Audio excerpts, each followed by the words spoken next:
Check.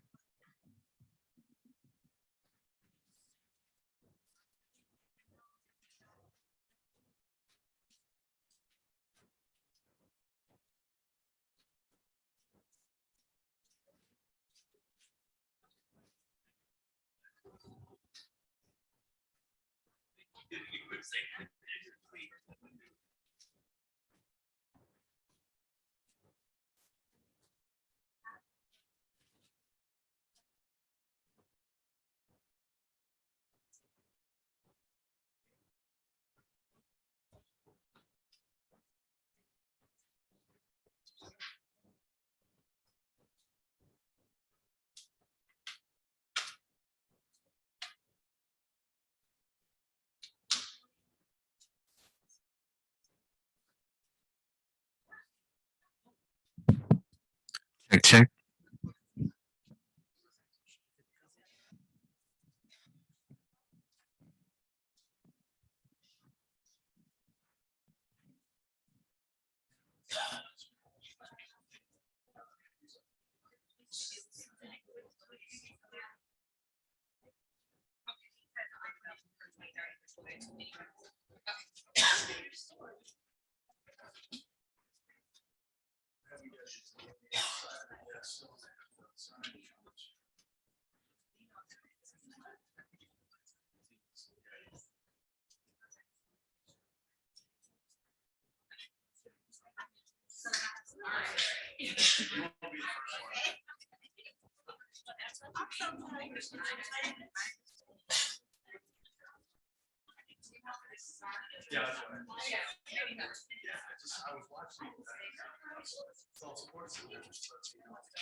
All right, we're going to start in 2 minutes.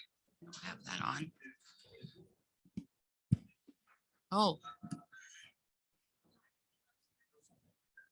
That seems a little broken.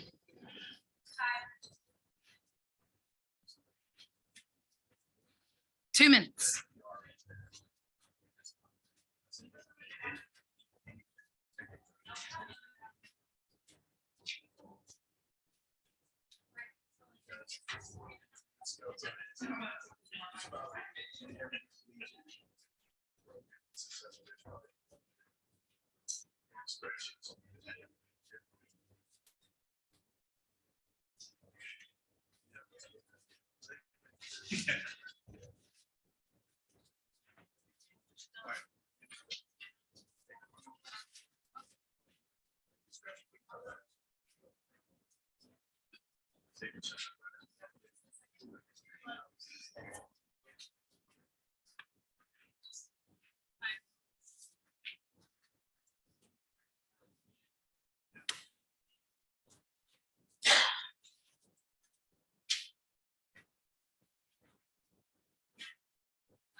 Check, check. Maybe I wasn't talking loud enough. Hello. Okay. Hopefully everybody can hear me online.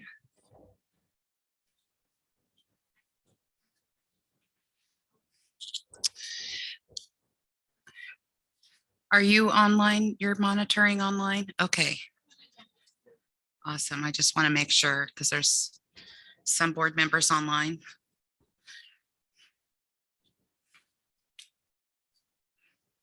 Ooh.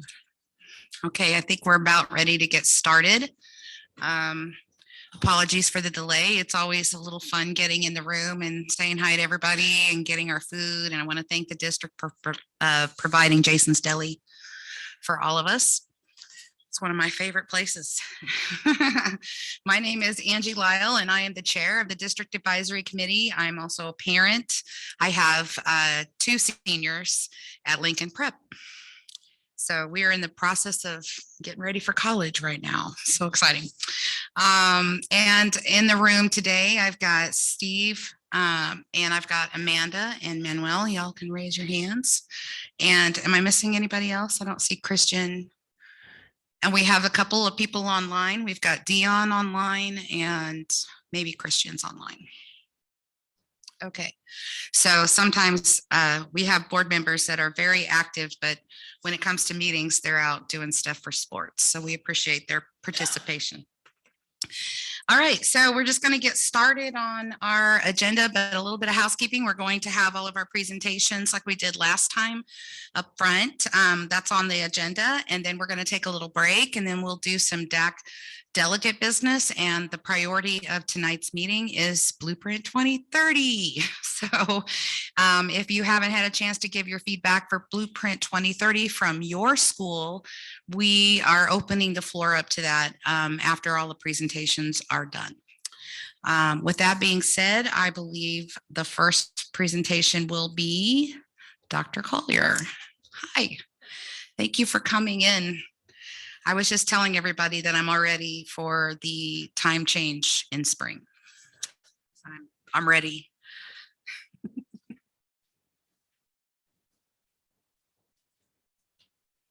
Good evening. How's everyone?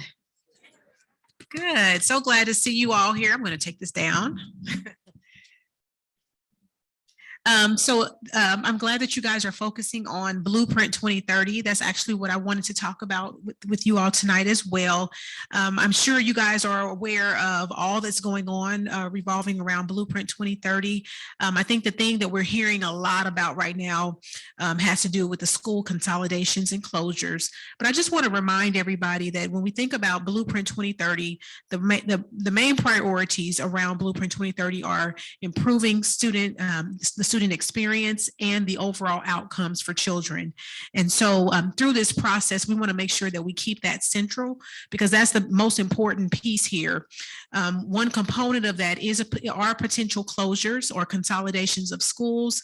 But the very reason why we're even looking at mapping things out for the future is to make sure that the experiences that we're providing here in KCPS are the best experiences for our children, and that we are improving those outcomes all around in every area. And so there have been quite a few engagement sessions that have happened over the last few weeks since the original recommendation came forth to the board and the community. And so we've gotten a lot of really rich feedback from our students, from our staff, from families, and from community. And so I want to thank many of you who have been a part of those sessions. I see faces that showed up at some of those meetings. We thank you all for that feedback. One of the things that I shared with the community the night of October 12th, when the recommendation came forth, is that it is important that whatever it is we decide to do, that we do it together, that we move forward as a united community to make sure that we're serving our children well. And so I just want to remind everybody of that very important point as we move forward, as we make some decisions, really making sure that we're together. And so there will be some opportunities for additional engagement moving forward. We're working to figure out what that's going to look like. But even as we plan going forward, we need your involvement, we need your voice. And so I ask that you encourage even other families and parents in your schools to continue to be a part of these conversations with us as we map out the best educational future for the students here in KCPS. I also want to encourage you all tomorrow evening at the board meeting, we will be sharing out the summary, the details around the engagement. What were some of the themes that we heard from our students? We visited all of our secondary schools because we know that student voice is probably one of the most important voices in this process, and we didn't want our students ignored. This is their education. And so we ensured that we went out to every secondary school to sit down, to walk through the plan with our students and to get feedback. And I can tell you those were some of the best engagement sessions for me. I looked forward to that, going and talking to our students they had such phenomenal ideas and even just such a positive response, even though they were very clear about the things that they don't like and some of their concerns, and they had many. But the way that they talked about those issues, it just really gave me a great sense of hope for our students. They are just brilliant, and they just had a way of talking through some of these issues and providing some solutions to some of the things that we're discussing. And so I was really proud of our students in this process. We also visited our schools, meeting with teachers over the lunch period to hear back from them on their thoughts about the plan. And then, of course, we had the 12 community meetings where many of people across our community, there was a broad swath of folks who came to be a part of those. And so tomorrow evening, we'll be sharing out what that feedback was, themes from each of those groups, so we can hear just what it is our community is saying about this plan. And then we'll be looking forward to bringing forth a new proposal, perhaps, or whatever the proposal will be, at the December meeting. And so that information will be shared at that time. We're continuing to consider all the feedback that we've gotten from our community as we make some very important decisions around how we move forward. So actually, that's all I wanted to share on this evening. I don't know how many of you are aware, tonight we also have the secondary Fine Arts Showcase happening. So I have to be there as well this evening. So I'm not going to stay for the entirety of this meeting because I need to go there and hear our students perform. I'm really excited about hearing our students play their instruments. That's one of the areas that we're really looking at in the Blueprint 2030 plan, expanding our fine and performing arts. And so last year was our very first year to kick off our Fine Arts Showcase, and it was amazing. And I know that tonight is going to be as well. And then on Thursday is the Elementary Fine Arts Showcase, but I'll be stepping out in just a little while for that, but I will stick around for a few minutes, and so hopefully I can be here if there are questions or if you want to email, and then I see other staff members here that can help answer questions as well. So thank you all for being here this evening.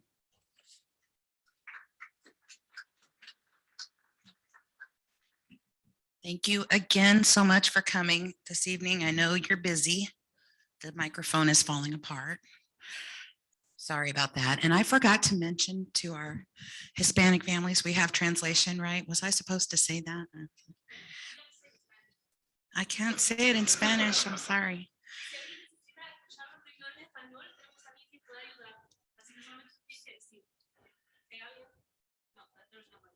Nobody in here is, okay, thank you. We tried so hard. We put our newsletter out for the first time and we did translation too. We're really trying hard to do that. Okay.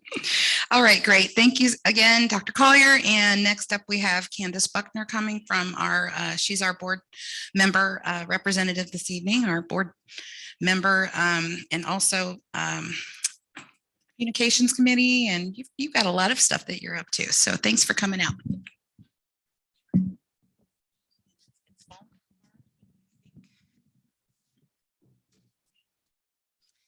Hello, I almost said good morning. I'm so tired.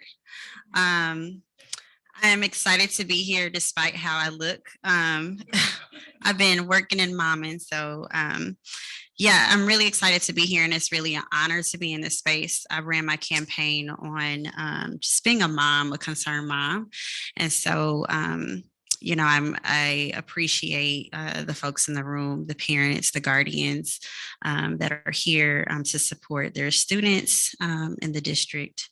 I don't know how to follow Dr. Collier with talking about Blueprint 2030.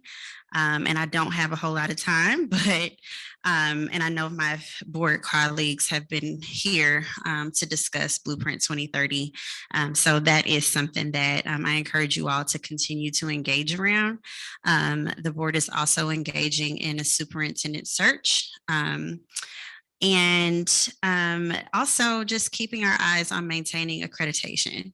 I think, you know, it's easy to get lost in all the tasks and the things that we have to do. But for me, number one is, and I appreciate Dr. Collier naming, you know, what the most important, what our North Star is, and that's improving the educational experiences and academic outcomes for our students. let's see. One thing that I just want to name for you all, and something that myself and board colleagues have discussed, is just the stakeholder engagement. We were kind of looking at, who the district did a great job of disaggregating and the data, and giving us an idea of who was engaged, and where folks showed up in the community engagement sessions. And we saw a lot of, alumni, community members, but I would have loved to see more parents, right, and students. And so I think that's something that is on our radar. Like, how do we get more parents engaged, and more students engaged in understanding the process? I went to Central Middle School and I said, like, how do you feel about, the high school, being up for recommendation for closing? And she really didn't know a whole lot. And so that was really disheartening. And I talked to about 5 other students, because this does directly affect them, and I would love to hear from them. And so I think that's something that I am looking forward to seeing more of. And it sounds like the district has a plan for that. So I'm really excited about that. Something else that I think I just lost track of my notes. I told you I'm tired. Okay. I think on the last thing that I want to name for you all is that Saturday. Is the slide going to come up? Okay. So Saturday, on the 19th, there will be school board school. And I'm like looking over here. I'm like, I can't read Spanish. Why they got Spanish up here? But on the 19th, we have school board school from 9 to 1. I do think that we will have a virtual option too. Maybe it's not on this meeting. Is there a virtual option?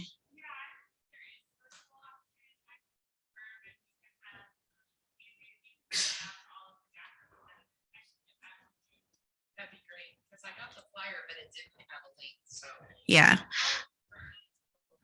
And with that, I'll just name really quickly, like, I have a perspective on the board because I am a parent. And so I would love to see parents engaged in this process, even if, parents aren't necessarily thinking about running now, but maybe they can tell a friend. I think it really makes a difference on the voices that have influence in the district. So that's all I have. I'm going to stick around to listen and answer any questions after the meeting. Okay.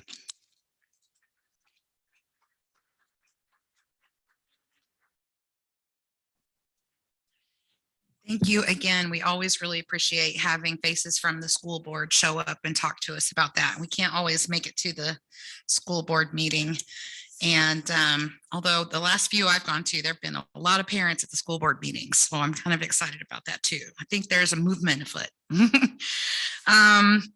All right, next up is Mr. David Dingus, who's going to be speaking about the transportation department. We've had a lot of issues with transportation that came up for a lot of our parents at our last DAC meeting. Most of the comments that we heard were related to this. So we're really excited to have a presentation by David to explain some of the big changes that are happening there.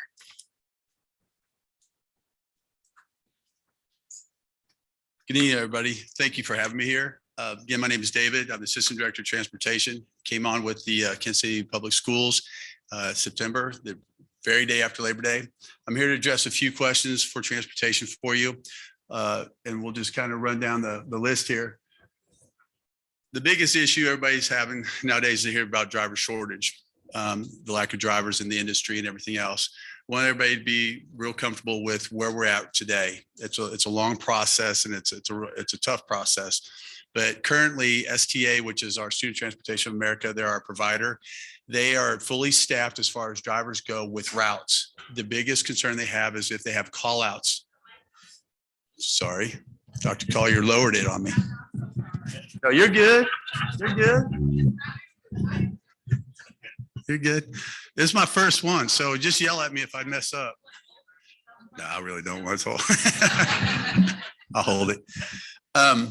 What I was saying is they have their full complement of drivers as far as routes go. The biggest issue they have is if they have any call outs, they only have 3 spares. Currently, every week they hold hiring and training sessions. It takes a driver about 6 weeks to get through training and get them on the road to the process. So it's a long process to make sure that they're trained for and ready for our students. They have just hired 3 recently. So they're on the track to have their 6 spares. We've asked them to continue past the 6 spare, which we require of them to keep on going to get this better. Additionally, we work with them in communication to make sure they get better communication out in case we do have an issue, so parents and schools can plan a little bit better. The next biggest concern is we have staffing, our department staffing. Chris is, if anybody doesn't know, Chris Walls, he's the director of transportation. Recently, he just staffed, we're with 7 people in our department now. Myself as the assistant director of transportation, Gina Johnson and Kara Doyle, our customer service and routing. Karen Doyle is our financial analyst. And then we have 2, they're part-time, but one does morning, one does afternoon customer service to answer phone calls at the district level. In addition to STA, which they have their dispatch staff, and they currently staff their dispatch with 3 people down there to answer phones in the morning. I know sometimes you don't get in right away, but there's a lot of phone calls coming in at times. So it's a process. So we're working on better processes for the phone, like working on a queue and everything else. So people know that the phone is going to be answered and get you answered in a timely manner. And sometimes getting you the answer doesn't happen right away. So it's a little bit of detail going the drivers and everything else to get that stuff taken care of. So we're trying to man that as much as we can to make it a better customer service experience for the parents and the schools. Student discipline behavior always comes up every year. So KCPS and STA work in conjunction and collaboration with each other to make sure that everything on the bus is handled the same way as it would be in the school. We consider the bus as extension of the school, and we follow the student conduct as laid out for any school. The biggest and most important part of it is that we get notification in a timely and consistent manner from the drivers, making sure that they're even aware of the situation happens on the bus. 95% of the time they are looking out the window, so they don't see everything. So getting the information at the timely manner and getting it to the schools so they can address it is the most important part of this. And one of the questions was who handles the discipline. Discipline is handled at the school level. The teachers have a more intimate relationship with the students than the bus driver does. They know a little bit more about their situations at home. So we don't want somebody who only spends a few minutes with them on the day to sit there and say, you know, hey, they're off the bus. That's not our intention. We want to make sure we exhaust every form of student management to try and put them in the best position for success and not failure. Contacts. Recently that we just changed the phone system. If you call the district number, the 418-8825, you hit extension 1, that'll take you to STA. That'll answer all your questions about your buses in the morning and the afternoon and any route information. Extension 2 is the district staff. We're there as a support system for STA to try and answer any other questions that you might have when it comes to admissions. You're not getting your route information in a timely manner, or you have any other things that STA can't answer for you. So I know it's been a tough year. I was with KCPS when it was first student. We had really 3 good years. So I'm back. I love the school district. So if you have any questions, I will hang out a little bit after to take any extra questions, unless you have one right now. I knew you would. Let's go. I hope that's working. The first question is, how is driver retention? What are the biggest demographics for drivers? It used to be retirees. Is that still true? It's a good mix nowadays. I can tell you that so I was with STA before I came to this district for a short 6 months to try to get some stuff taken care of. We were able to bring in 80 drivers. We retained 40 of them. The biggest thing is, they have to pass certain background checks and everything to make sure they're making on there. STA does a really good job as far as supporting the drivers when it comes to financial and then doing everything. It's right now, it's just getting the numbers to meet the need. And the one other question is, it says, thank you for the Safe Stop app. but it seems to work more in the mornings, not in the afternoons. Why is that happening and can it be fixed? And then a secondary comment, when the regular bus isn't operating, the app doesn't work. So if there's a substitute bus, then. So Safe Stops is owned by STA and we're working with them right now to work out all the kinks. It's, I know that we, from our level, we are actually looking at developing an app that the district will actually own and support, that we can do a little bit more with it. I'll have to get back to you on a little bit. We're, like I said, we're asking a lot of questions with the Safe Stop app to figure out what they have going on as far as the issue. When we call them, they tell everybody to call us.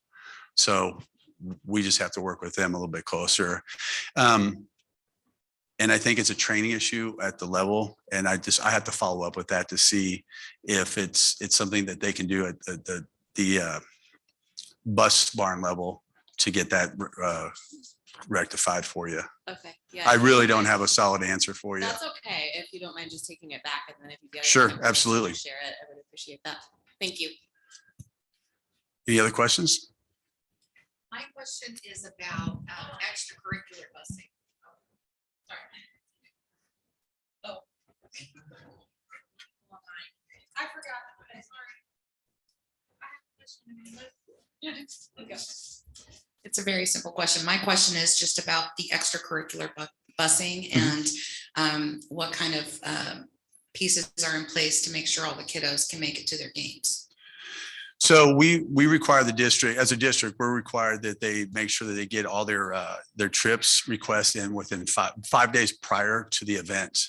Once they do that, we have what's called Bus Hive. Bus Hive takes everything and kind of coordinates it. The STA has access to Bus Hive. They have a trip coordinator down there. The biggest thing is getting it in, getting the request, getting it approved, so they have notice of it and they can do everything they can to process it. A lot of times when we have issues with that, it's, you know, just a step got missed and we're just scrambling a little bit to get it done. Right now, I can tell you the bus drivers, there's a lot of them that want to make money, and those are easy money for them. So they like doing the trips.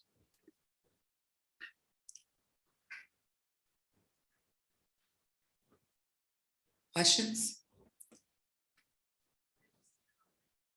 Okay. Amanda's gonna share. Oh, we have a question. I look as good as Dr. Davis.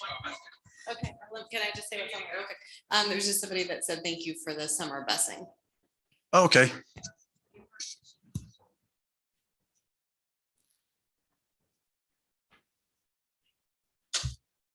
Hi, so my question is in regards to Blueprint 2030, have we, like, as transportation department, do you guys already have like an outline or a way in on what things might look like or change? So with the consolidation? We did a small sampling, and what we did is we looked at Central. I think Central's going to Southeast, if I got that right. Proposed. I got to use those technical proposed.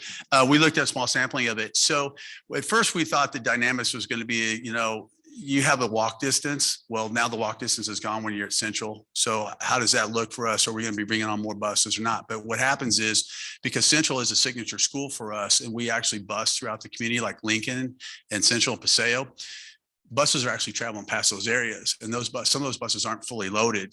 And so what the students are able to transfer to those buses. So we might stay the same, we might lose a little, we might gain a little. But other than that, we're right where we need to be as far as bus count goes.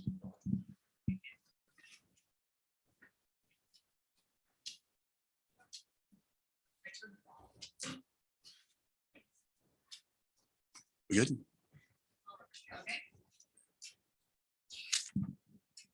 Thank you. Thank you very much. I know it's really great that you guys can come out and talk to us like that, when I know that was a hot issue, and I do feel like it has gotten better. But if you have any kind of a situation, please let us know. Any kind of a question that you need answered, please let us know, especially if you hear it from your parents at your school. Okay, next up we have Mr. Timothy Wood. Thank you, sir. And you are the first line supervisor. You want to hold it? Or? Good evening.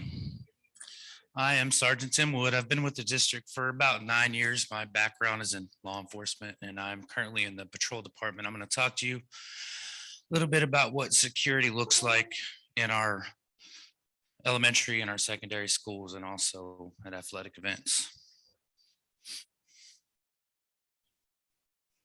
All right, so our first plan is we want to be ready for anything that may happen. And with that comes our training. We try to, look at trends and predict things that may happen and be ready for those things.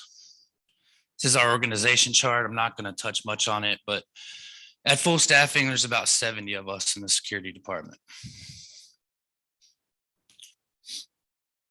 So our hiring process, we have the application process, then they come in and test, they do a written test, and they have to also write a report based on a scenario that they're given. Then they have to go through 2 background checks, one with KCPD, one with the school district.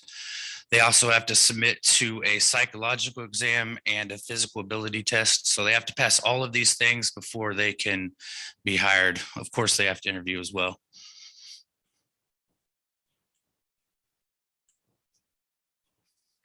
So this right here, this is just some of our training. Okay, it's a social emotional aspect of it. Because I don't know, 4 or 5 years ago, we wanted to become more proactive and less reactive, and not react to what students do, and take a proactive approach on how to, understand what they're thinking, what they're feeling. So this is about 80 hours of training that each officer goes through every year. It's Choices, which is a relational de-escalation. It was made specifically for the district by a retired administrator from a alternative school. Youth mental health first aid, crisis intervention training, conflict resolution, and CPI. So our site-based officers are going to be the officers that are assigned to high schools, middle schools, and there's usually 3 to 4 with the supervisor there. What the security looks like there, you're going to have intake in the mornings with the metal detector. They have the x-ray machines that are coming in. They handle all the screening of visitors too. They put them into hall pass, make sure that, one, they're not a registered sex offender, and they're also not someone that's banned from the property, because we enter all of that in there. If we have, somebody that causes a problem, we can flag them and maybe try to de-escalate them at the door before we let them in the building. We also handle all the calls for service incidents. We document all the incidents, and we're also, we'll help with anything, customer service. It doesn't have to be security related. So the patrol department does all of those things, but we respond to the elementary schools. So say an incident happens at elementary school, you'll get a patrol officer dispatched over there to help, whether it be with an issue, with a drill, with your badge reader not working, your cameras go down, anything like that. Okay.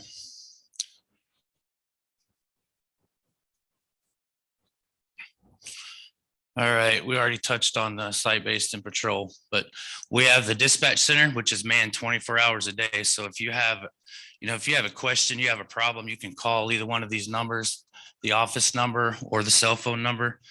You can get somebody that can possibly answer your question. If not, they'll get somebody that can answer your question. So,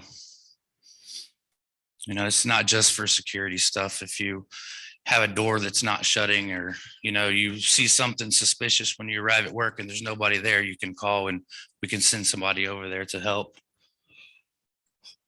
So at the elementary schools, the first line of defense will be the secured entries. That means you go in that very first door, and you can't get inside the school. You have to go into the office, be screened properly before you can get into where any of the students are. So that we have in every single school in the district. Controlled access is our badge access system. It can track who goes and comes, and it's connected. So if we lose an employee, their badge is deactivated and they can't get into the buildings. We have cameras at every location. Intrusion alarms, which is basically a burglary alarm for after hours when people aren't in the building, will get notified in our dispatch center so we can respond immediately. There's no downtime on having to call anybody else and waiting for them to come. Every school has a emergency radio in their main office or somewhere near their main office. It's directly to dispatch, so they can pick up that phone and every officer on duty and the dispatcher can hear what's going on at that school. If by chance they can't get any words out, those IDs are registered, so we know where it's coming from and we can go check on them even if they can't speak to us, okay? And also the principal at every school has this radio that they carry around with them that has this capability as well. Secondary sites are everything that we already talked about in that slide before. They do everything that patrol does. They're just dedicated to one building. So they have a front desk officer there that's doing all the screening for hall pass and contraband and things like that. Also, we have school resource officers at Central High, Northeast High, and Southeast High.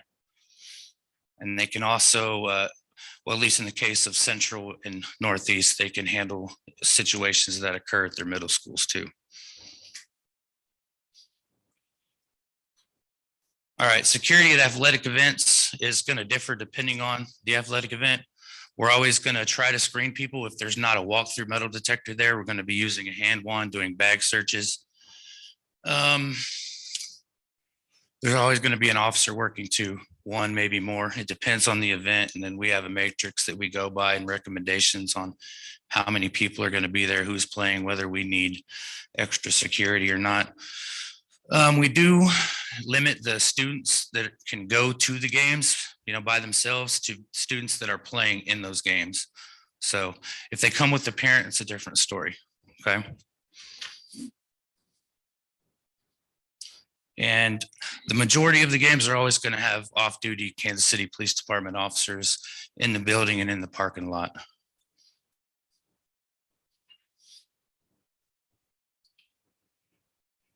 We are in the process of working with the Missouri School Board Association on creating an emergency operations plan for the entire district for every specific location. It's going to be, in their format, what they recommend for every school district in Missouri. This is our standard operating guideline book. We call it the SOG book. It's the red and green book. It has, basic instructions for any emergency situation that you may encounter: bomb threats, lockdowns, missing child, chemical spills. There's ways to handle that in there. So it's in every classroom so they can reference it. It's red and green, so you can determine whether you have all your students or if you're missing any students. And there should be one of these in every room and every building. Questions?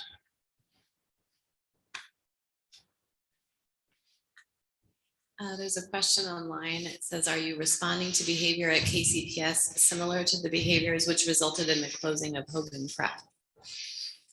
I'm not exactly familiar with that situation, but I know there was a bunch of fighting. So yes, we do respond to fights. However, there's been nothing like that since I've been here.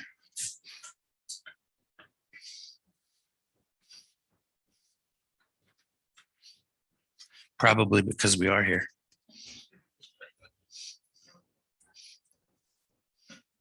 Thank you. I have two questions. One is, are the officers screened for cultural competence? I don't think we have a screening process for cultural competence. No, ma'am. I did see a slide that you didn't touch on. It was diversity, equity, and inclusion. So I'm just interested in understanding the PD or how officers are screened for understanding our kiddos.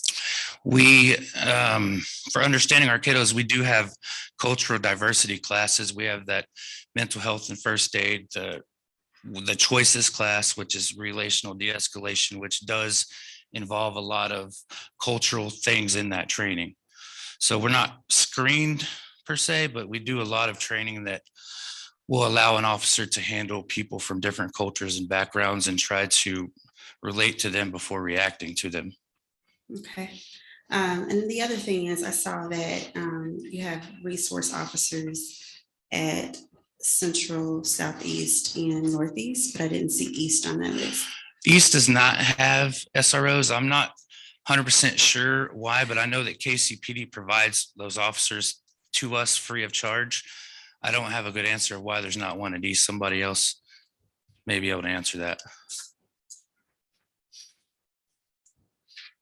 So years ago, when this partnership was launched with KCPD, East was actually an elementary school then. And so this MOU, where we do have the supports at the 3 high schools, is at no charge to Kansas City Public Schools. And so when East became a high school, we have not changed that MOU. We will likely need to, if we want to increase that 4th set of officers, we'll likely need to pay and contribute to that. In looking at our data, it has not warranted that. And so we have looked at slightly inequity in that we do have one neighborhood high school without the partnership, but then also we just don't have the reports to warrant it just yet. So our own officers that are there are handling everything. And so as much as we'd like for Kansas City Police Department to add that one more, if ever there is a cause for that, we'll create that, but that's why we don't have it there. It was just because it wasn't high school when we entered that MOU. Gotcha, thank you.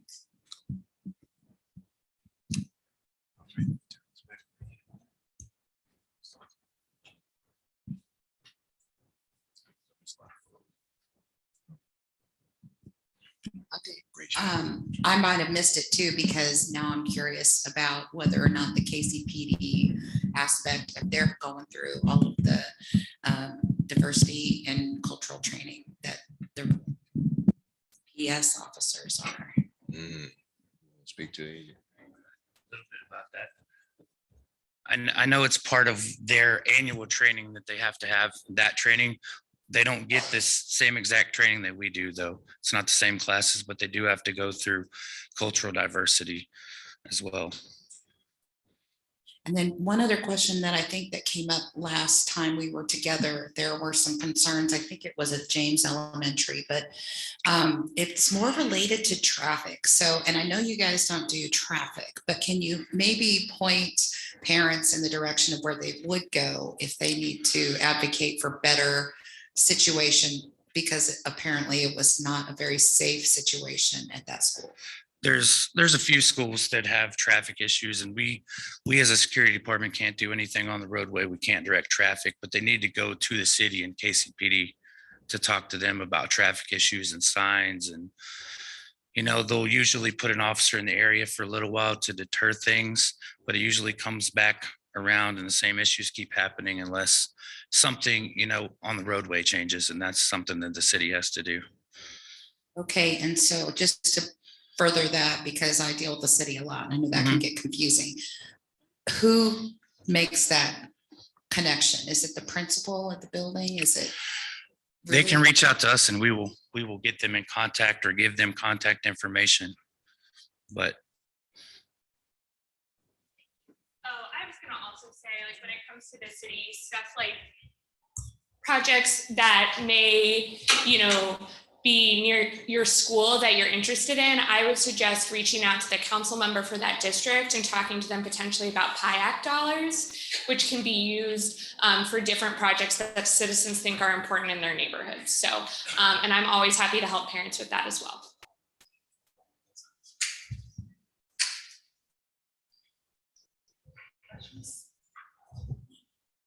All right, my question is, if we have the extra staffing with security, what would it hurt if security goes out and help direct traffic?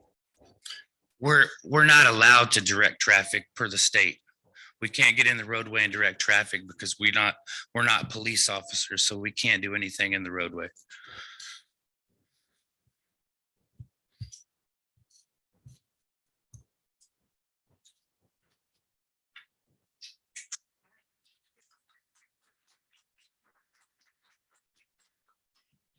Okay, and I want to thank again all of the parents that came out and brought up these issues, because this is exactly what the DAC is for. We really want to hear from you, all the parents, and when you're a DAC delegate, you're going to hear it through your parent organization meetings, and maybe that is some information that you can bring back to us and then we can address. So I want to really thank Timothy and David. I think he's already left, but he's somewhere around here, for coming in and helping to answer all of those questions. And next we have Charnissa.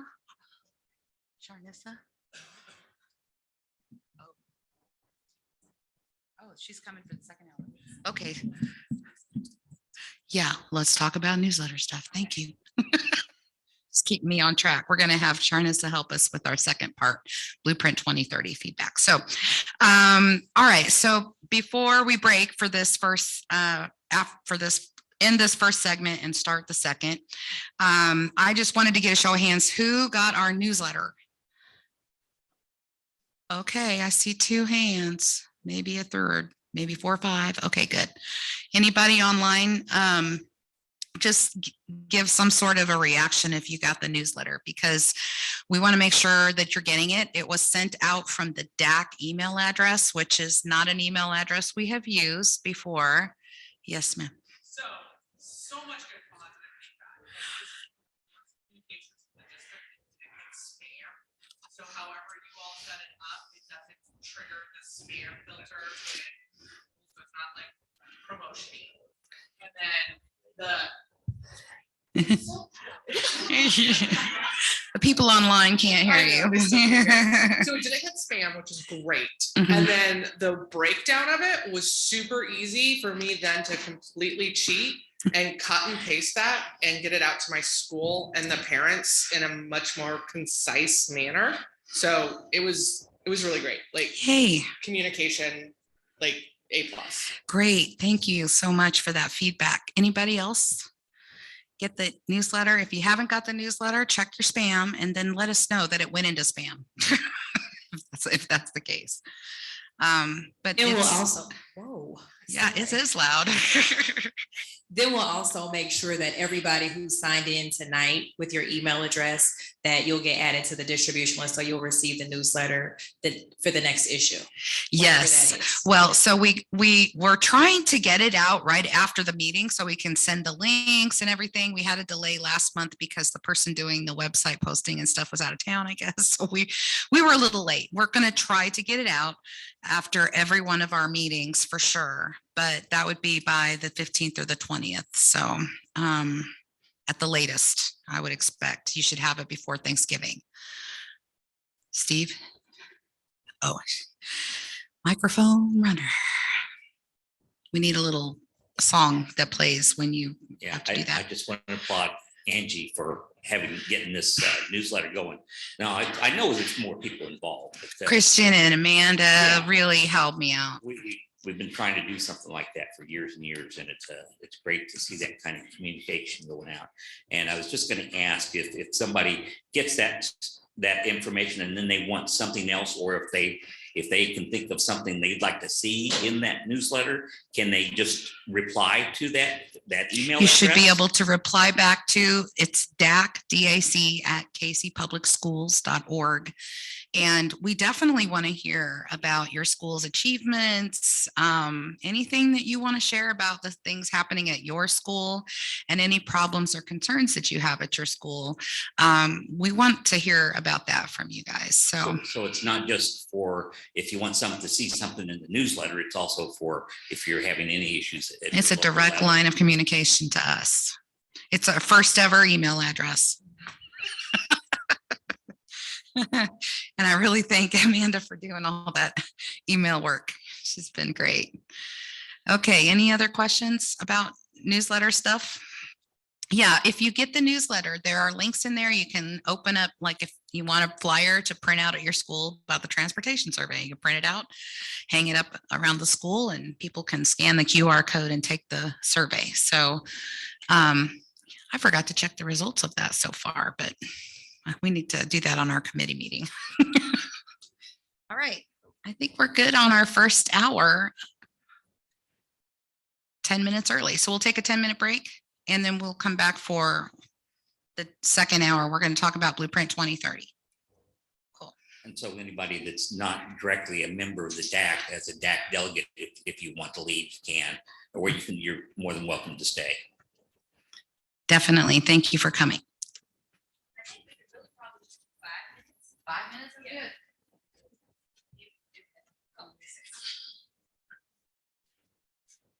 We just shortened it to 5-minute break.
Oh.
when we first arrived at St. Jude, it was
All right.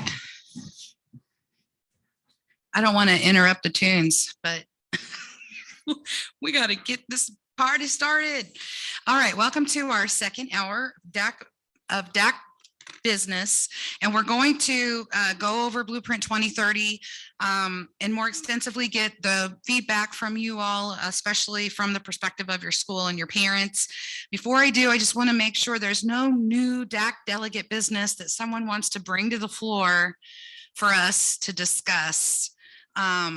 Maybe even bringing it back to another meeting, or if there's anything that anyone wants to bring up for their school. Yes, ma'am.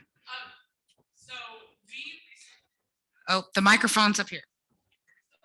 We have some delegates online. So my school recently lost our family and liaison.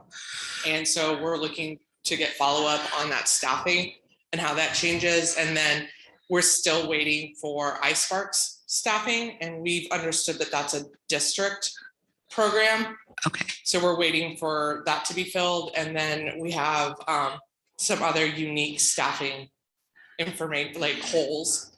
We'd like some more direction on. Cool. What school are you at? I'm at Border Star. Border Star. Okay, I'm a former Border Star parent. So that was. Okay, great. Courtney can help with that question. I can help with a piece of that question. Mhm. So for your FACE liaison, we will start recruiting and looking for a replacement in January. We know it's going to be going through the holidays now. It'll be hard to get somebody in just to be on break for 2 weeks. So in January, we're going to start looking to fill that position. Do you have an answer on the iSpark by chance? Or any of the other iSpark? staffing questions? Good evening. I am Sharnessa Holiday Scott, Interim Chief of Staff. And so regarding the positions, any vacancies, we are currently continuing to look if there are shortages. We do know that there have been staff members for various reasons have made, decisions, whether it's been for families, whether it's been, to transition to another opportunity. And so we will continue to look to fill those. But I do not have the specifics on your school for tonight, so I cannot speak, to your school, but we will make note of that. And I will touch base with Human Resources. Thank you. Any other questions or, okay, Amanda? Okay, so if you have a raised hand and a question of new business, then please put it in the chat for Amanda. And I know that like at Lincoln, we also have some staffing holes. I think we're looking for a physics professor and one other, probably a super math, higher math. Yes, ma'am. Hi. Thank- Should we stand up? Oh. I'm Ernestine Key with Lincoln College Prep Middle School. And we actually had a few things, so I don't know how much time I have, but I'll just go through a couple. One recent thing, there was some enrollment requirement changes that were made for the signature schools, and then it got changed back. And so there was lots of parent reactions to that. And so what would be helpful for us moving forward is to kind of bring us in the front end. That way there won't be so much back and forth from our reactions. We can be a part of the process instead of just informed afterwards. So there was a lot of emotional reaction to those changes. So I wanted to raise that. It looks like you have a response. You can use my microphone. Good evening. And just to share with you, I do have a response to the Lincoln, the signature school changes, and especially around Lincoln College Prep and Lincoln Middle. Actually, there was not an enrollment change. There weren't qualification changes. What initially happened, there was a change made last year due to the pandemic. So the qualifications changed. Then there was a discussion about changing back to the assessment. And what is required by the school district as part of our board policy, that when there is a significant change regarding the requirements of our signature school, then we are required to go out and to get feedback and response. And actually the last DAC meeting was one of the meetings that you probably heard someone from admissions and our chief communications officer talk about that potential change. And so we have to take it out to the community to get the feedback. And so the ultimate decision was to not make the changes. So that's what actually occurred. So it is the same requirements that were in place last year. So what you will hear is, because we always want to include families and parents in the process, is that's why we have the engagement period to say before any change is finalized, we bring it to the families, we share what the potential change is to be able to get feedback, and then the decision is made. That's super helpful. Ooh, that's super helpful. Thank you. I think a lot of parents thought a change was made. Yeah. And then when we were reacting, then it was reversed. And so communicating in some kind of clear way for our families, I think, and repetition of whatever the communication is, I think would be helpful for our families. Absolutely. Thank you for that. Sure. There was another concern that parents raised around our parent-teacher conferences.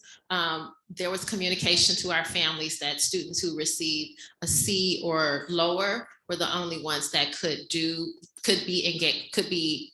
schedule parent-teacher conferences. And so that raised concerns for several of our families who want to just build relationships with our teachers, especially including those families who have students who are doing well. And so if there are models that exist already in the district to help our school particularly not repeat that kind of system, that would be helpful for them to receive that. Or if there's whatever it is, the parents were not happy that they were being told, if your kid gets an A or B, we don't have time to talk to you. That's ultimately the message. And we weren't happy with that. So I wanted to raise that as well. Okay,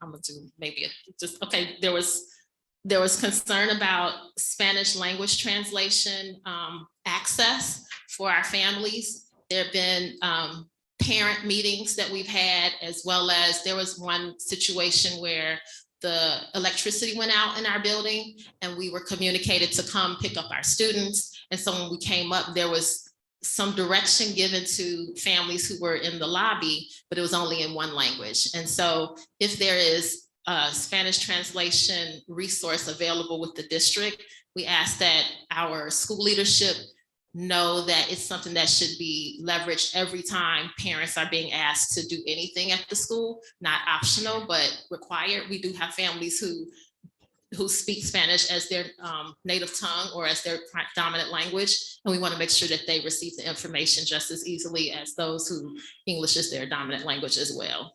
So I don't know who or how that can be communicated to our school leadership, but we would like that to happen as well. And do you want me to respond or do you take notes? I don't know how this goes. So. We take notes, and then if we can address it, we'll address it. You know, if there's an easy fix, like the staff in the room can address it, then great. And then if we can't address it tonight or we don't know what to do about it, then what we'll do is we will make sure we find those answers through Courtney's help with the district, and then we will put it out in newsletters to make sure. And I hear you, because even the newsletter was hard for us to do. I can't imagine trying to do a surprise announcement, let alone say it. So I hear you. Did you have something else? Oh, perfect.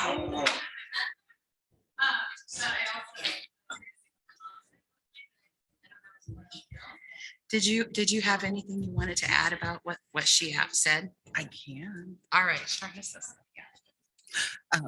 Just to share information and to make sure parent-teacher to comment one about parent-teacher conferences. I will have to see if that is something that's particular to your school at Lincoln Middle, because for parent-teacher conferences, we invite all parents to participate in parent-teacher conferences, regardless of what grades the student may be receiving, because we definitely want to continue that family engagement with our schools and with our school staff. So that is something we'll have to look at that may be particular to Lincoln Middle that happened this past semester. But every other school, I'm very much aware that we really wanted parents to come, because one of the things we're advocating are for student-led parent-teacher conferences. And so some of you may have heard about that, where we want the student to be a part of that conference to help lead part of the conversation. And it's to help the student also be involved in and invested in their own education, and to also be able to share with their parents what's going on at school from their perspective. And then the other matter you spoke of involved Spanish translation. Across the district, we have a language department, but all schools have access to what's called Let's Talk, which is an opportunity for the administration to send out texts in multiple languages. So it's not, so the receiver, talking points. See, look, I use both of them. So talking points, please excuse me, Let's Talk is something different. But talking points is what every administrator, every school has access to talking points and uses it to communicate. The receiver on that end, on the receiver's end, it's translated into whatever language. There's multiple languages available because there are multiple languages spoken through our district. Now, I will tell you that sometimes in emergency situations, it's a little more challenging, especially if it is a 911 where we've got to get things moving. But there always is an opportunity to communicate in a parent's dominant language. So even at the school, if there's someone who needs communication services, then I would just let the administrator or the front staff know that someone is needing that service.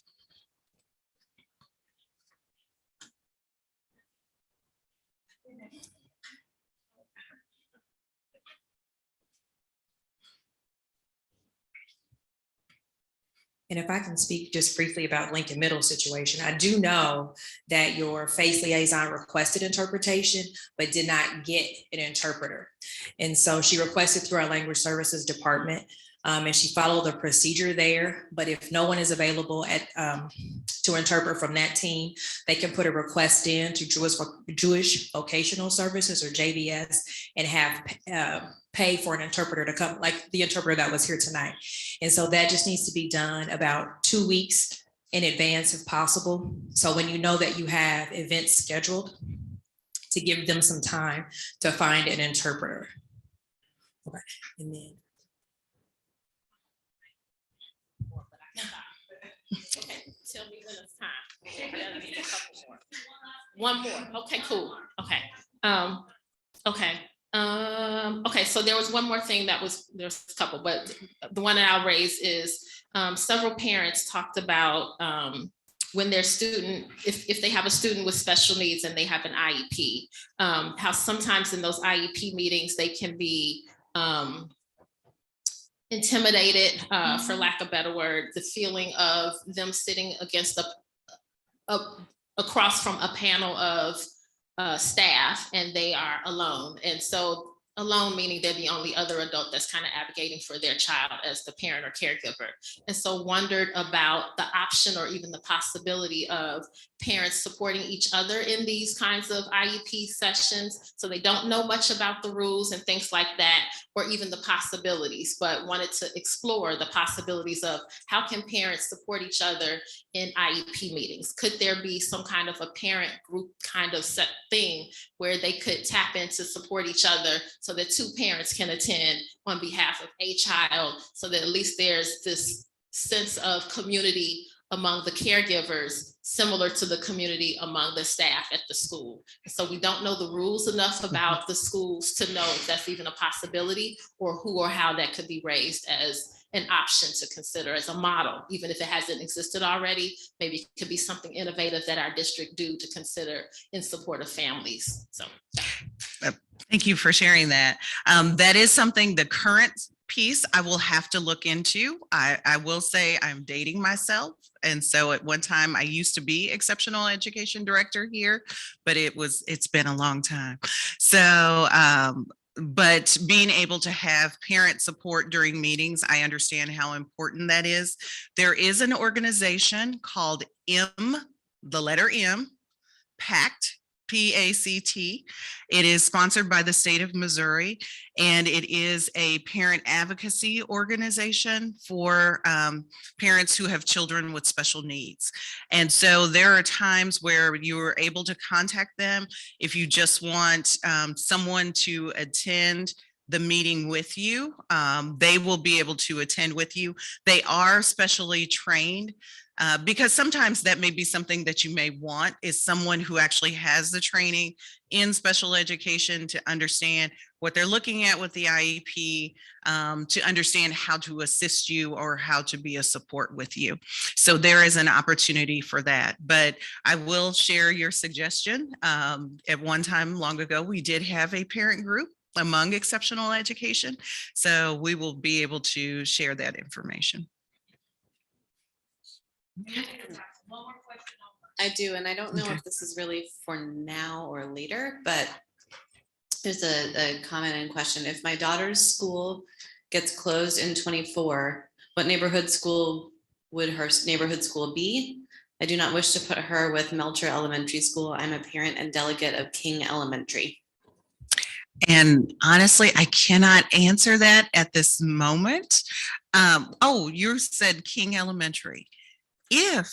And we'll talk about Blueprint 2030, but if the plan or what we would like to propose goes forth, the district would like to propose building a new King Elementary School. And so those students who currently attend King would be able to go into the new King Elementary School.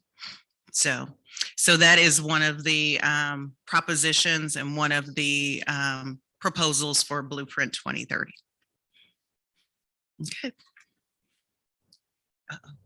I think I opened it more.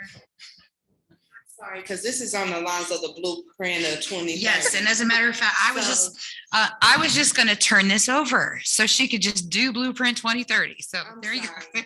I'm a delegate for Richardson. Yes, ma'am.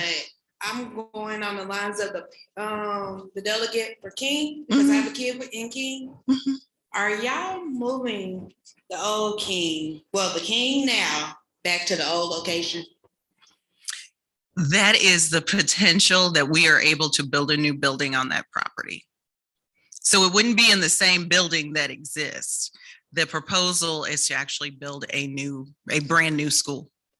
Okay, so have y'all thought about like what are y'all gonna do to transition these kids to a different school when y'all close these schools down? Absolutely. And I love how you ask questions. So that's going to lead us right into Blueprint 2030. But yes, there will be, should the proposal, and the reason why I keep saying proposal is because it's not been finalized. And so with the proposal, should any school be voted upon by the board for consolidation or closure, there will be a transition team and a transition plan in place to help ease that transition for those students and those families. And so I will just go into the presentation. Let's see if it works. Oh, I got the cue for 1 second. Okay. So for Blueprint 2030, I'm just taking you through a shortened version of the presentation that we have been sharing at our community chats. As many of you know, we have been doing community meetings across the district boundaries. And so one of the things we just want to do, so for tonight, we're going to always keep the students at the center because I do want your input. I do want your feedback, but we also want to be able to understand that people are coming from different perspectives. We understand here at KCPS, for some families, the even mention of the word closure is triggering for them. Unfortunately, there have been some closures through the years that have been very hard and very challenging for families. And so to go through this process again or to hear about the process can be very sensitive to them. But for tonight, I'm going to try to speed this along so that you all get out on time and we can get to the presentation. How many of you have seen the presentation before? Because that tells me how quickly I can move. Oh, well, most of the room. So I can move fairly quickly. What I will say for those who have not seen the presentation, it is still available online. We have a Blueprint 2030 webpage in our Kansas City Public School district website. So there is a webpage. It has the presentation in multiple languages. So it's not just in English. There are actually multiple languages. And there is an opportunity to take a survey, which is online. So if you've not taken the survey, I encourage you to do that. So just a little bit about Blueprint 2030. Blueprint 2030 is designed, or the intent of Blueprint 2030 is an update of our strategic plan. It is a goal to increase student achievement and to expand or promote the student experience.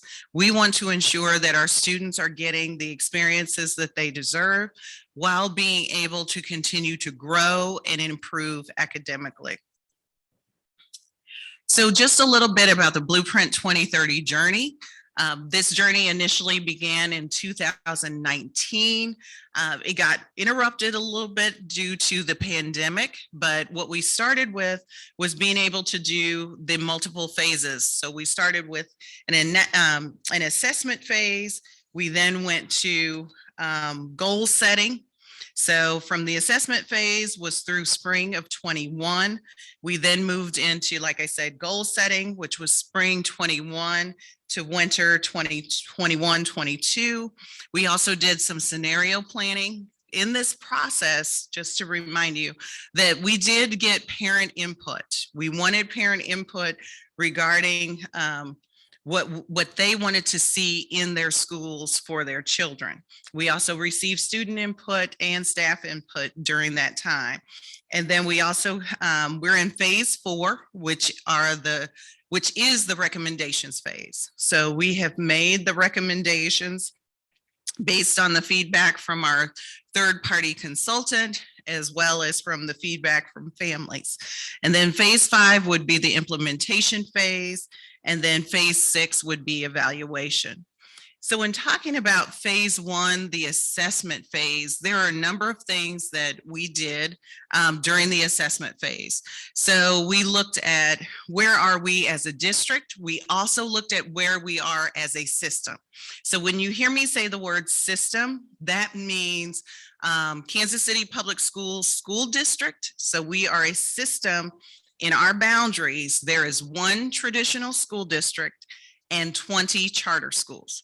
So our system is a little bit different. The only other school district that's probably similar to our system in the state of Missouri is St. Louis. So we are what we call a choice system, but we do not, the charter schools have their own boards, they have their own administration, they have their own buildings. And so when we look at the system, we did some analysis. And one of the key things that jumped out at us was, as a system, we spend more operationally than we do instructionally. So then when we broke down that data to look at KCPS specifically, we looked at that KCPS spends more resources on operations costs than our peer districts. So on the screen, you will see that there's Kansas City and several of our peer school districts that are here in the area. You will see that we spend the second least amount on K-12 instruction compared to peers. However, we spend the most in operations. And operations include the upkeep of buildings. So the upkeep of buildings, it includes our facility costs, it includes our anything on the operation side is what I would call. So instruction is your teachers, your K-12 staff, your support staff, your curriculum, all of those things. So when we looked at that, that is something that we definitely said we need to change. Also, when we did our assessment, we also looked at some data. However, I will say that this data is already dated. So that was the trend as a district. So we looked at the enrollment, and you will see that when charter schools came into the system in 2019 or 1999, they came into the system. Kansas City's enrollment has dropped. So that's what it's saying is the enrollment in the district dropped. The charter school enrollment continued to grow.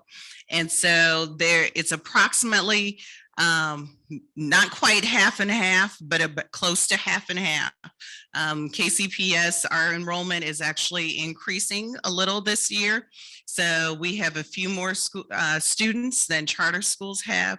But what happens in your system is, when you keep adding schools, even if Kansas City closes, it still creates an inefficient system. So after we did the analysis and the assessment phase, we then looked at goal setting. So with the information that we found, what do we want to do with the information and how do we want to set our goals going forward? This is when we began to look at what did our families want, what did our students want, and what did our teachers have to say. So on the screen, you will see, and I don't want to be tied to this. So on the screen, you will see that, I'm sorry, excuse me. Phase 3 was our scenario. Yeah. So our goal setting. So what did families want? Students first said that they wanted to have more field trips and experiences. They also talked about hands-on learning opportunities. And then they also talked about modern facilities. Parents, some of the key things that parents indicated during this phase that they wanted strong academic programs, a safe school environment. They wanted a better K-12 system alignment. That was one of the things that when we did our analysis, when you look at our system, so not just our KCPS schools, but the entire system, there are so many jumping in and jumping off points when it comes to our grade configurations. So some of the charter schools begin in 5th grade and go to 11th grade. Some go to start in 5th grade, go to 12th grade. Some are pre-K through 12, some are K through 8. Some of our schools are K through 12, our high schools 9 through 12. Some of our schools are pre-K through 8. You know, there's so many entry points and getting out points for schools. So parents were saying, we want a clear configuration and a clear feeder pattern for us so that we know when our kids start school in kindergarten that we can predict where they would go all the way through the system. And then staff indicated that they wanted to feel appreciated and valued. They wanted more time to lesson plan. They also, of course, which always comes up is better compensation. I will say that Kansas City Public Schools is competitive compensation wise here in the system. But we also know that every time we raise, our suburban friends do too. So we actually raised our starting salary this past year. And so we did have the highest starting salary for new teachers in the area. And then a couple of weeks later, a couple of the suburban districts raised their starting salary. So phase 3, we went through the scenarios. So after we found out what everyone wanted, it's then looking at our scenarios. And so with our scenarios, we also shared those scenarios through our community chats. So we had community chats, we had presentations, we had focus groups. We even had a student-led conference last summer where several of our students, they were our student interns here at KCPS. They wanted to put on a conference for the summer. And so we were able to get feedback from our students at that time. So I will put a shameless plug in. The team is already starting for a student-led conference this summer. So those of you who are in high school or have families in high school, that is the age group that they will be holding the conference for. And then we also made sure that we reached out to our non-English speakers or those families where the primary language that is spoken in the home is not English, and as well as our community neighborhoods. So what did we hear from those meetings? Okay, they're telling me to speed up. So they had academic priorities, which includes math, reading interventionists, PD for teachers, parent engagement. So there's a number of things that we heard through those takeaways. So then we got to the recommendations of where we are now. So as many of you have probably already seen, there is a proposed academic vision.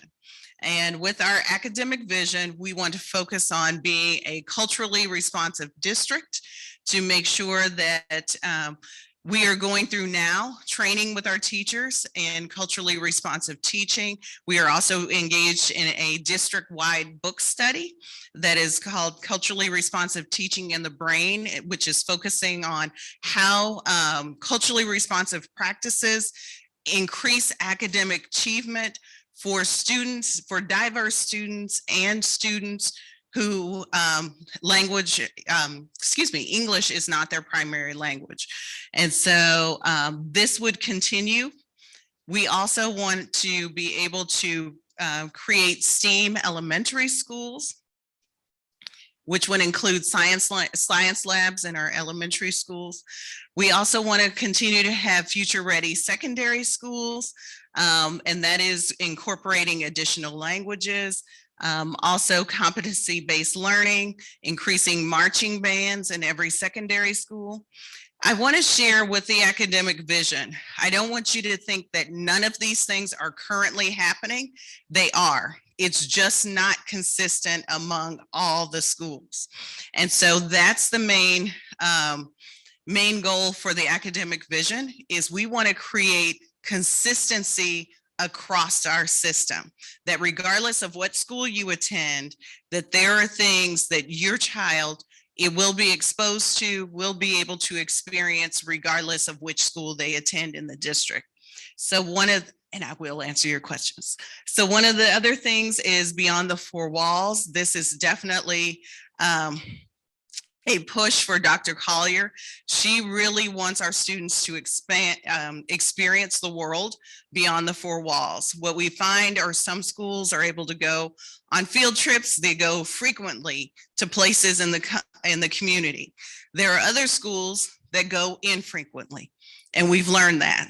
But so what she wants to be able to do is to guarantee that regardless of where your child goes to school, that every grade level will have at least 2 guaranteed field trips each year.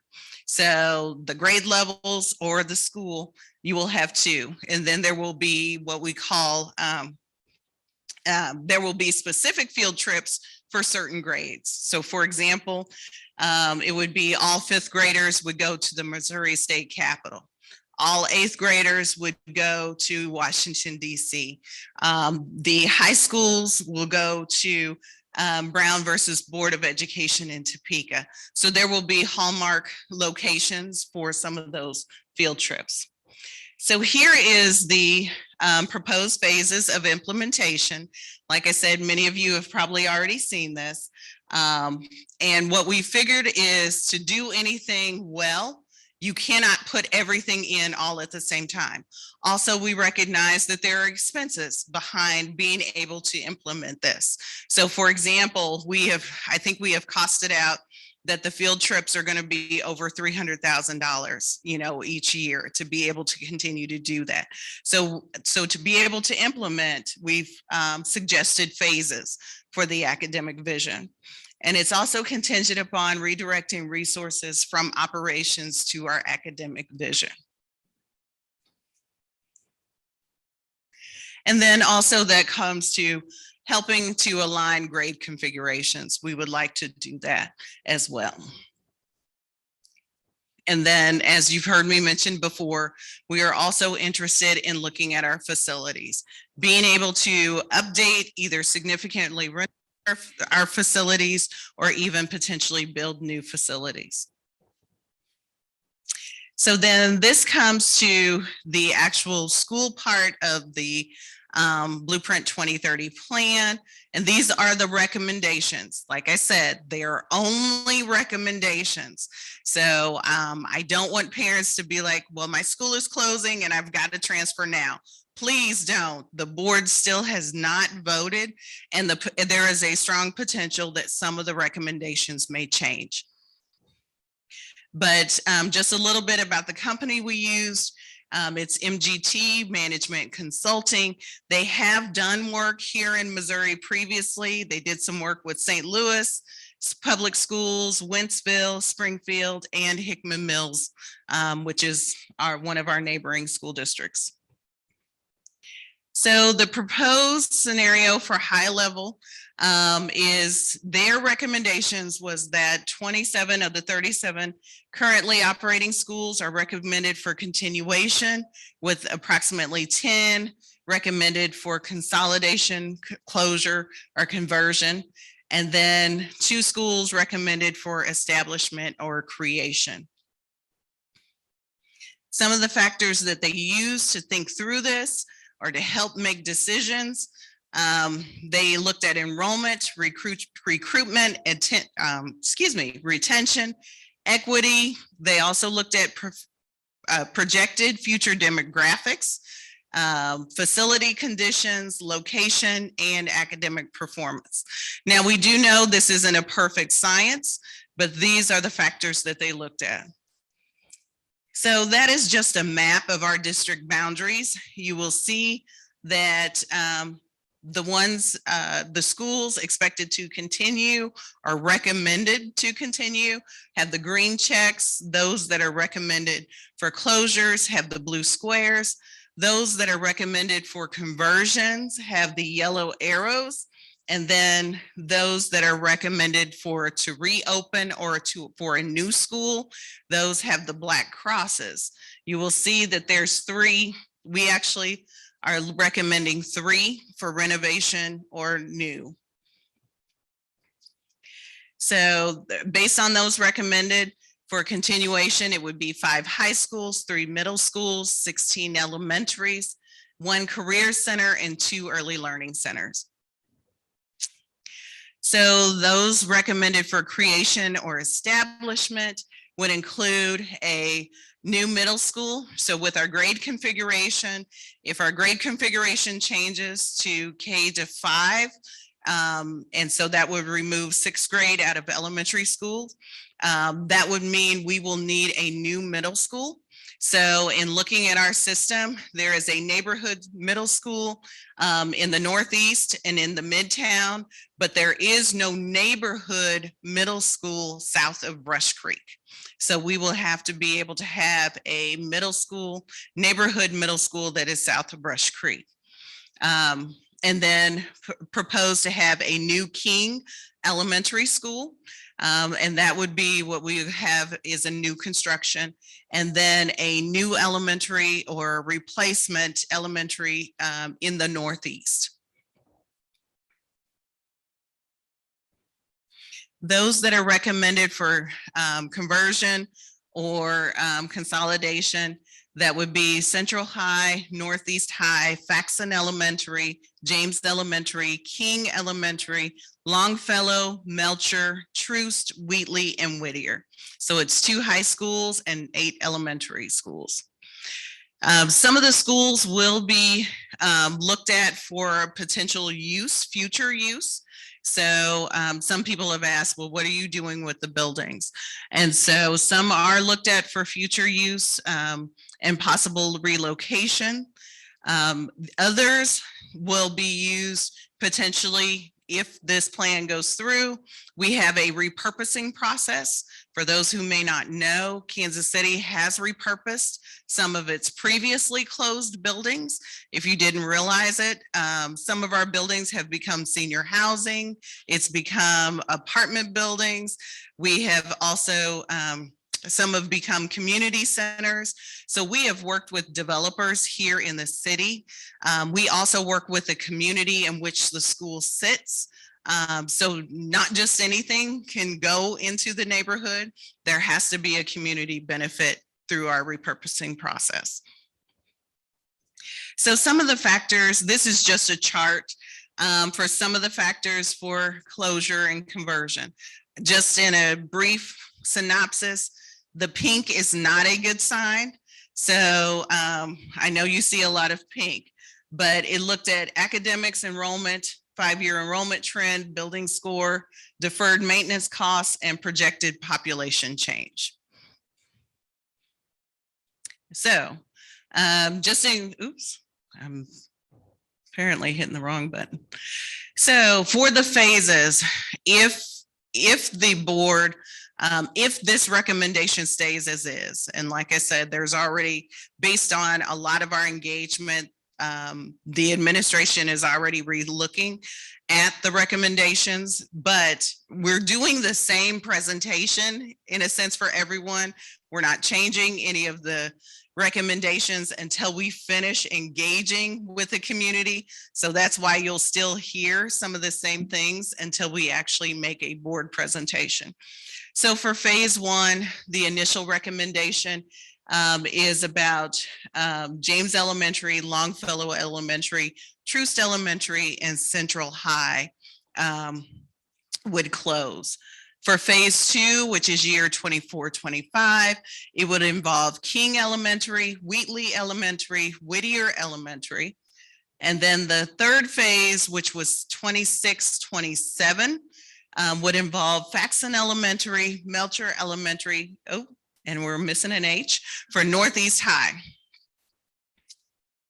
So I know that's a lot, and I know it was quick, but like I said, I can't keep repeating enough that it is a recommendation. They are not finalized, but I do want to share with you that there will be transition teams, whether it's one school that closes or whether the board accepts the entire recommendation or any mixture, combination of it. There will be a transition teams for the schools. And what we want to ensure is, one, that there is one-on-one contact with families to let them know that, one, they have a place here at Kansas City Public Schools. We want to keep you here at Kansas City Public Schools. We want to make sure that whatever school that the student would go to, you know, the projected school, that there is a soft landing where it's also working through the students. There have already been discussions about student meetings, and students actually gave us really good feedback. Of course, no one wants their school to close, but they said if it did, we think these things should happen, you know, so they have been giving us really good feedback as to how they think this transition should go if there is a transition. But there will be continued meetings. The transition team would be in place for at least a year to make sure that transition, nothing and no one is being dropped in between the cracks, because we know that it's been hard for families years before. And so I just have a slide of a few of the benefits. One of the things I would also like to share with this proposal, there is no intent to lose any staff. We have concluded that the staff members are essential, our support staff. So those who are at the schools, should they want to stay with Kansas City Public Schools, they will have a position at Kansas City Public Schools. What we also find is if there has to be a transition, it's always good if some of the staff transition with the kids, because it makes it easier. So students are seeing staff members that they know, that they have a relationship, and it also makes it easier for families. So at this time, I know I sped through this, so please forgive me. I am here to answer questions, but I think, is there time to do the activity? Okay, so there's no time to do the activity. So I'll turn over to Miss Courtney. She'll give us our next instructions. Okay, we have about 15, 17 more minutes. And so we want to allow this time is just a time for you to ask questions. I know we have some, I think, online, and I'm sure we have some in the room, and also for us to hear your feedback. So if you want to share some things that you're excited about, some things you're concerned about, some considerations that you want us to make, or some things you want to make sure that we're talking about, now is the time to share all of those things. So any questions and any feedback you have about the plan. So for the sure. For the different phases of closure, will that happen at the beginning of the school year or at the end of those school years?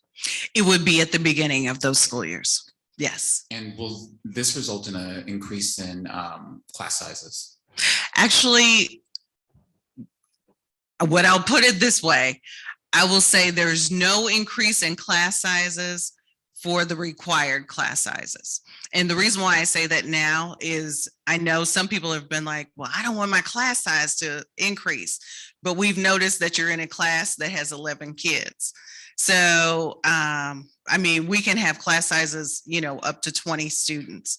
And so for some classes, I won't guarantee that, you know, that they won't go up past the 11, but we are not looking at exorbitant size class sizes. That's why we're looking to keep all of our staff, is to be able to make sure class sizes does not increase and doesn't become a situation where it's a concern in a building.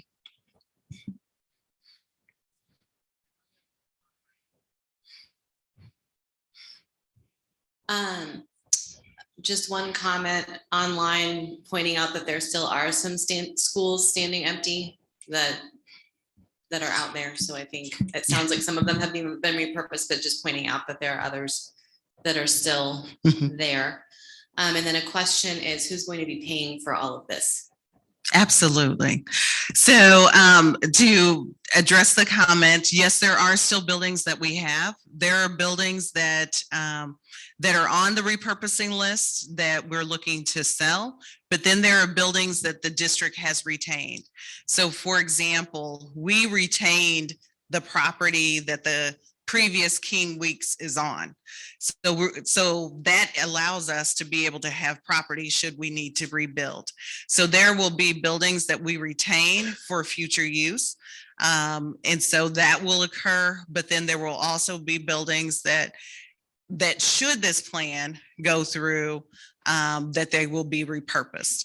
Actually, we have had conversations around even teacher housing for some of our buildings that we've had, because what we're finding is that Kansas City, there are some concerns about affordable housing for our families as well as for our educators. And so there have been discussions that Kansas City, if we have a building that hasn't, been used, can it be something that we work with a developer on around teacher housing?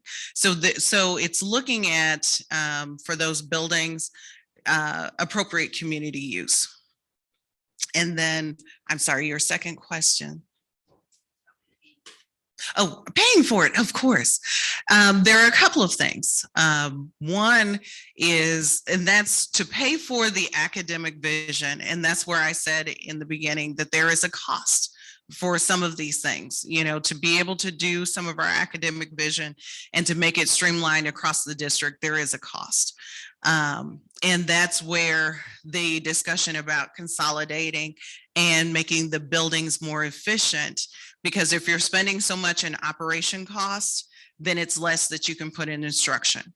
So if you minimize or eliminate some of those operational costs, it allows us to have additional dollars for instruction.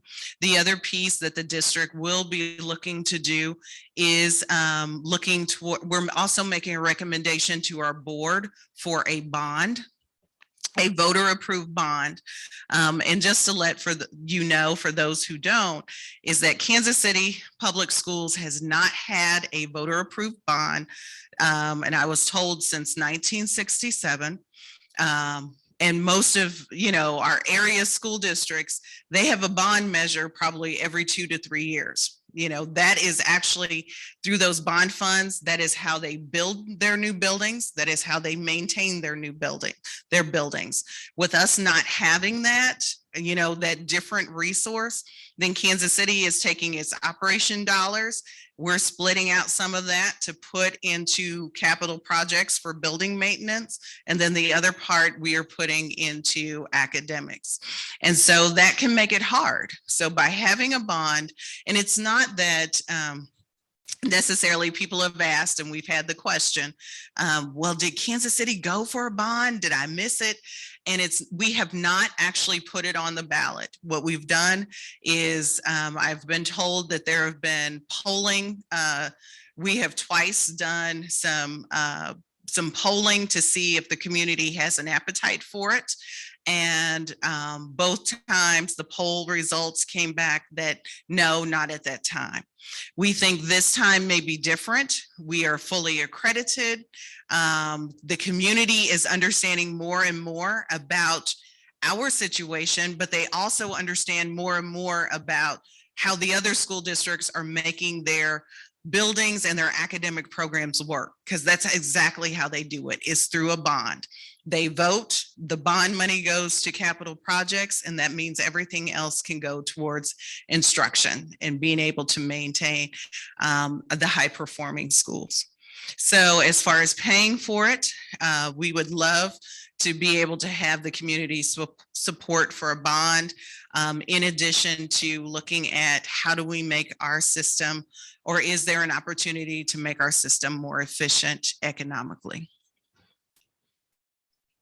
I wanted to follow up with that. Two questions.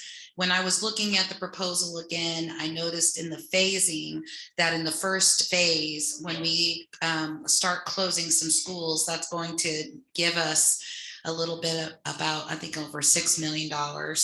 to start adding in the programming almost immediately with,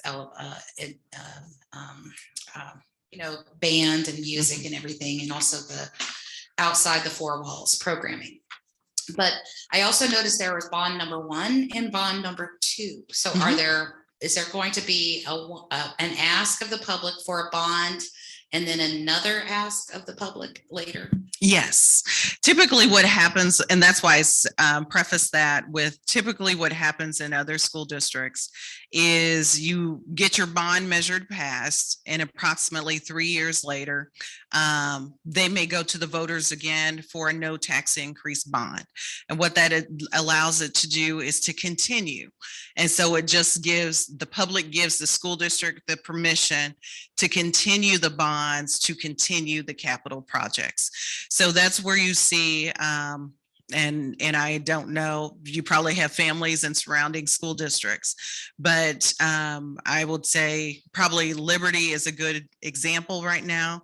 They're passing bonds every so often. Lee Summit is passing bonds every so often. That is why they're building buildings ever so often, is that's what they're using. They're not taking it from their instruction to do it. They are actually using, once the voters have approved the bond, to be able to do it. And so that's how they also do the upkeep of the current buildings they have. Thank you. And then my last question was about community involvement. And what brought to mind was the repurposing, because I have also witnessed the repurposing process.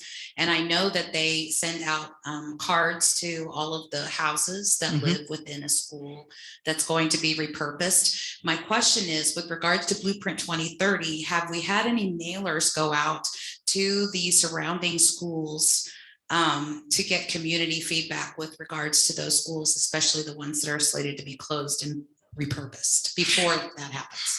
No, we have not done that before it happens. And partially because the plan is still a recommendation. And so we don't want to give the community a feeling like it is done, because it's not. And so for some people, they may get the card and be like, oh, my school is actually really closing and they're trying to sell it to somebody, So we don't want to give that impression at all.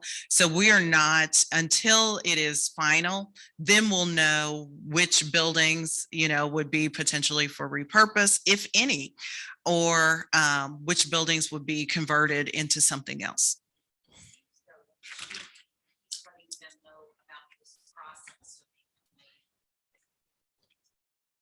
Oh, we have, and I'm sure Miss Courtney or Miss Camilla, somebody can tell us how many community meetings we've had. We've had 12 community meetings, and how many people? I know you just had a presentation on it, but we are actually tomorrow's board meeting, we're going to give a community engagement update. So we're going to share with the community and with our board tomorrow night how many contacts we've had through this. We shared the information on October 26th, I think. October 12th is when we shared. We have been engaging in the community since then. So we've had community meetings in the evenings. We've had staff luncheons during the day. We've had student meetings as well. And then we've also had meetings with various community organizations. So, and then we've also met with the chamber. So there have been a lot of community engagement around this process.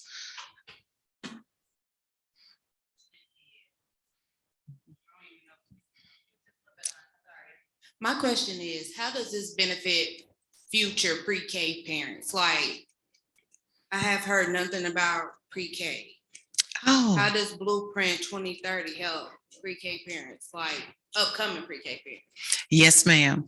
And thank you for asking that. One of the discussions is about when we do the shifting of 6th grade or at least that's the proposal. If there's a shift of sixth grade out of elementary school, it allows us to open up classrooms for pre-K. So that some of our neighborhood schools, some of them have pre-K already, but many of them don't because they just don't have the space for pre-K. So by shifting sixth grade out of elementary school into middle school, then it does open the opportunity for additional pre-K classrooms in those buildings.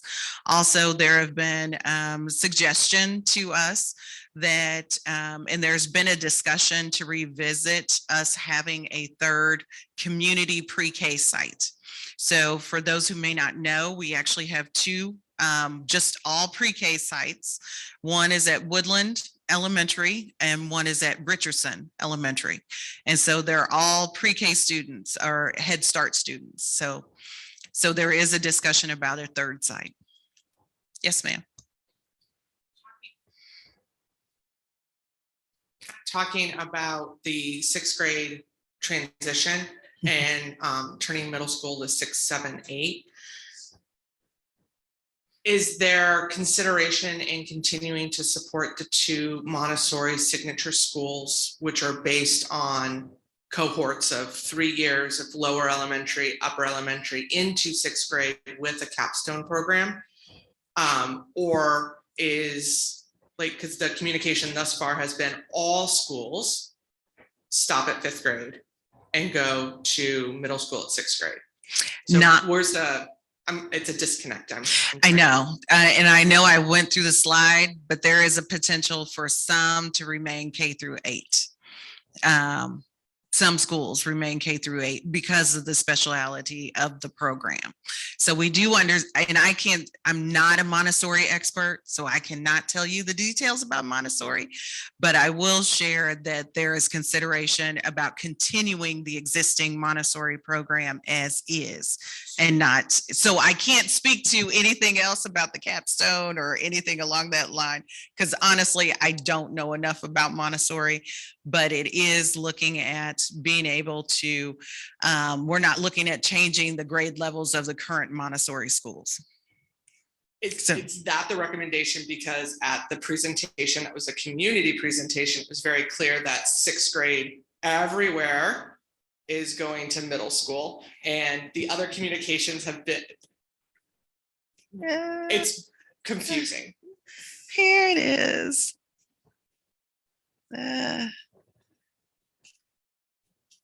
Oh, there it is. So that's what we're proposing. We're proposing pre-K through 5th or pre-K through 8. Because like I said, some of our schools go to 8th grade. And so I can't tell you Montessori in specifically, because honestly, I just don't know enough about the program. So pre-K through 8, and then the middle schools, that will be 6 through 8, and then the high schools 9 through 12. So some of our schools are currently pre-K through 8. So for example, foreign language is also a K through 8, a pre-K through 8 program. So at this time, there's not a recommendation to change that or to change the Montessori's. But I don't know, I can't, but I will write it down. We will write it down and we can get you the answer. So I just don't know enough about the program and what exists there now to say, okay, and see, that's what I'm saying. I don't know enough about it. So it's a cohort model. So it's pre-K through 6. Okay. So the third 3-year-olds, 4-year-olds, and kindergartens are all in one classroom together. Okay. And then first, second, third graders are all in one classroom together. And then the 4th, 5th, and 6th graders are all in one classroom together. So that's why we take out the 6th graders. Okay. Then it causes problems. Okay. So yeah, I think both of our schools would need just more communication about what that possibility would look like. Absolutely. Yeah. Can we get that written down? And please forgive me that I don't know enough about your Montessori programs to be able to speak to them. It's just, at one time, the Montessori schools actually went through 8th grade, but then again, I'm dating myself. My other is about the pre-kindergarten. You were talking about that being expanded. Would that be for 3-year-olds and 4-year-olds? Is that the talk? Well, I can't say that we've actually talked about the actual ages. It is about being able to expand the number of seats because data has shown us that there is a need in the Kansas City, in our district boundaries for pre-K for our students. So I can't tell you the actual ages. I do know now we offer pre-K for 4-year-olds. So, and just to let you know, I think I think there's some vacancies. I just saw that today. We don't really have a lot of pre-K vacancies, but I think we have a couple that just opened up. So if we have parents that are listening that have been on wait lists for pre-K, please contact admissions. So. Okay, and it's 8 o'clock, and so we'll just take one more question, but I did find the answer. So we had 12 community meetings and over 700 participants across those 12 meetings.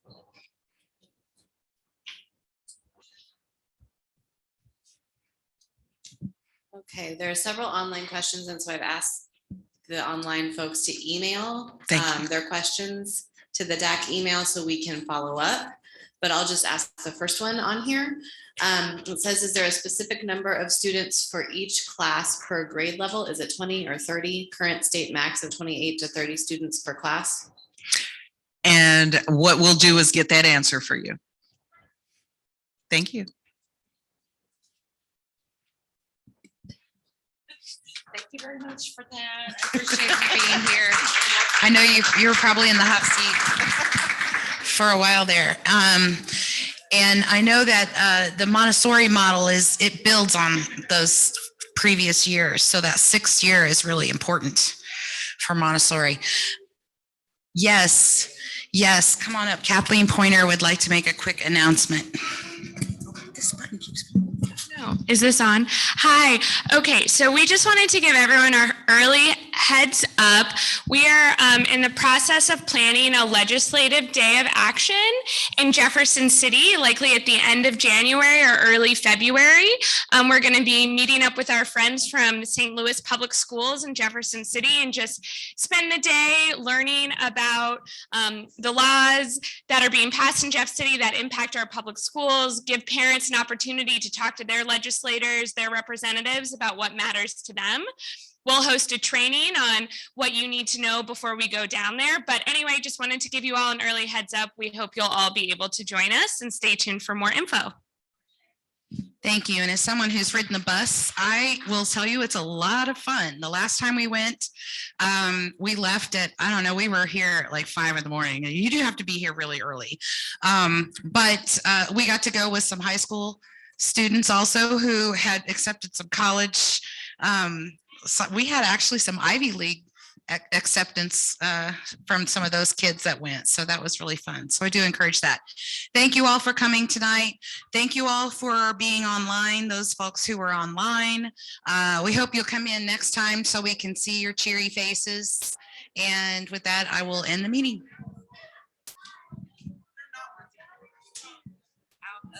Turn it off.